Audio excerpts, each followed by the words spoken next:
on to item 7A, Virginia Department of Transportation VDOT update. Ms. Susan Hammond, VDOT Resident Engineer. Good evening. I'll give you an update on some of our maintenance activities this last month. We have been laying plant mix on Route 18, Route 604, and Route 608. Cleared debris and brush and clean pipes on Route 18, 311, 159, 42, 220 north and south, and various secondaries countywide. We have performed grading and shoulder work on routes 18, 311, 661, and various secondary routes.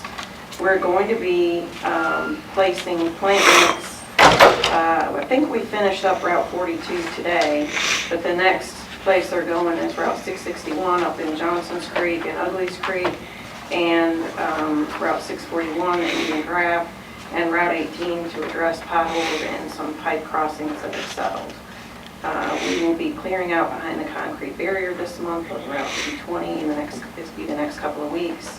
Had a lot of shale shedding off there with all the rain that we've had. If you notice on I-64 westbound, over the top of the new pavement that we have, we are putting an anti-skid surface on that.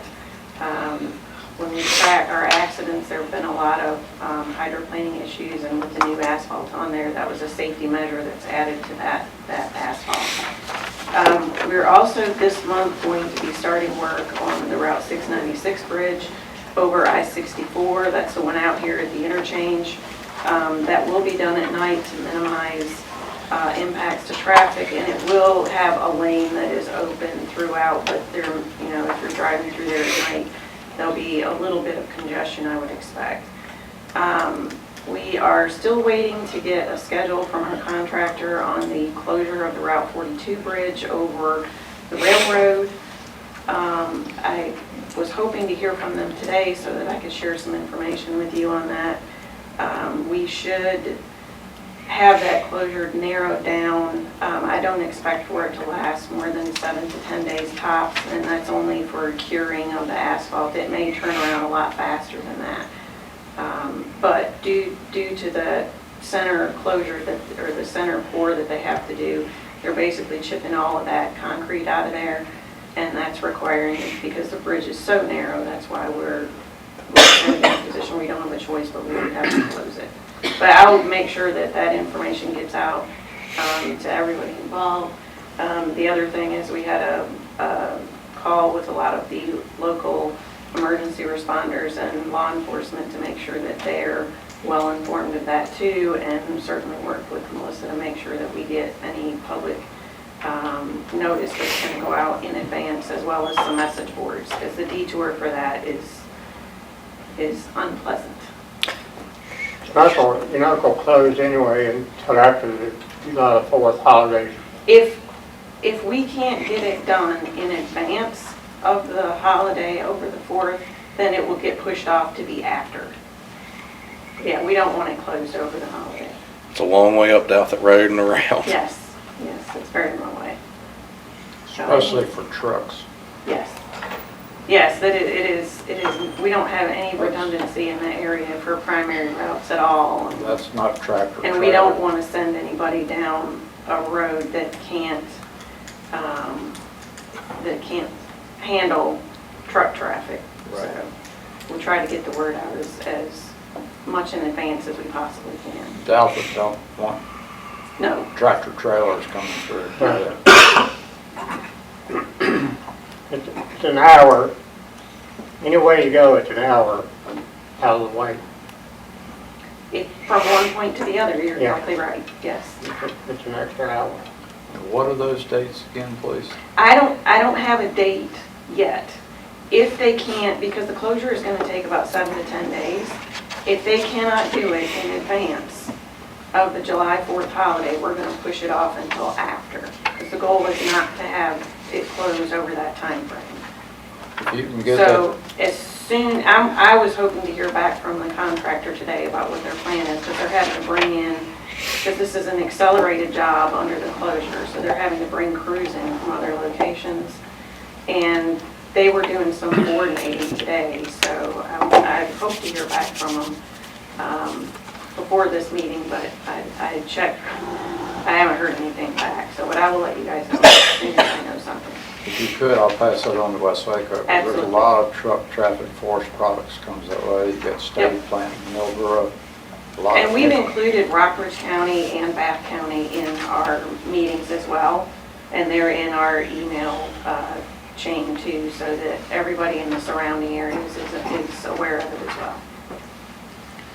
Susan, can you, not send traffic down Nicely Town Road and go around and come in through Sharon? On the wrong side Area. of the bridge. On the other side of the Yeah, bridge, you that's- can't get to it. Yeah, You gotta come from north to south. The bridge will be cut off, so everything toward Millboro, you've gotta go around to get to.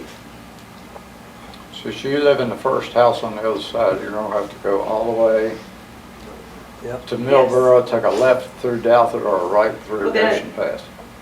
for passenger vehicles, at least, they have secondary routes they can go on, but for truck traffic, we don't want any truck traffic out They there. would have to go down Goshen Pass. and go Correct. out there. Either that or pull 39 all the way over Yeah. the top to Bath County and then Correct. come down. Down 220. Which is why we involve so many other people, because depending on which route you choose. And more importantly, our biggest concern was about emergency response vehicles. Certainly, wanted to make sure that the fire companies and the rescue squads were aware of what was going on. You'll have to keep some on both sides of the bridge. That's being discussed, Yes. yes. And I will say that everyone has been incredibly supportive and wanting to, no, we don't have a choice in this, and so we're trying to make the best out of the situation. Let us know that as soon as you can. Absolutely.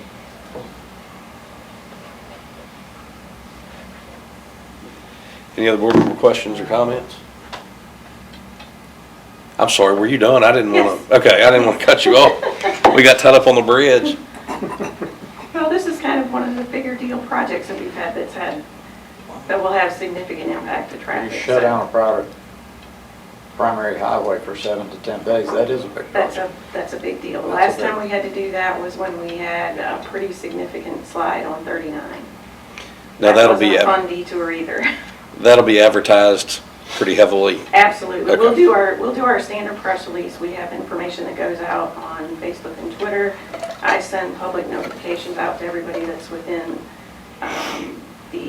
our email chain. So hopefully we'll have it covered very well. And certainly for anybody that I send it to, if you can make sure to get it to anyone else. Plus we'll have the message boards out there in advance too. Plenty of signage right there at Millboro. Don't let them start down this way. We're gonna have it at the intersection of 220 and 39. That's the other thing I'm waiting back from the contract. We want to catch people as quick as we can before we don't want anybody having to turn around, particularly in a tractor trailer. I know it's gonna be a hardship for, especially the truckers I rode the two routes out, and I passed 6 Burns trucks coming out of West Virginia, hauling ships to the mill, and they travel 42. So it's gonna be a 6 Burns trucks, which could be an inconvenience for a while.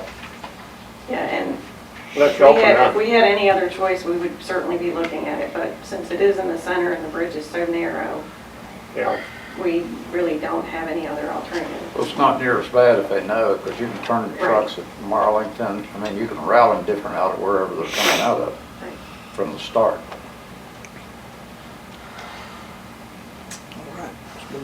All right, thank you, ma'am. Thank you.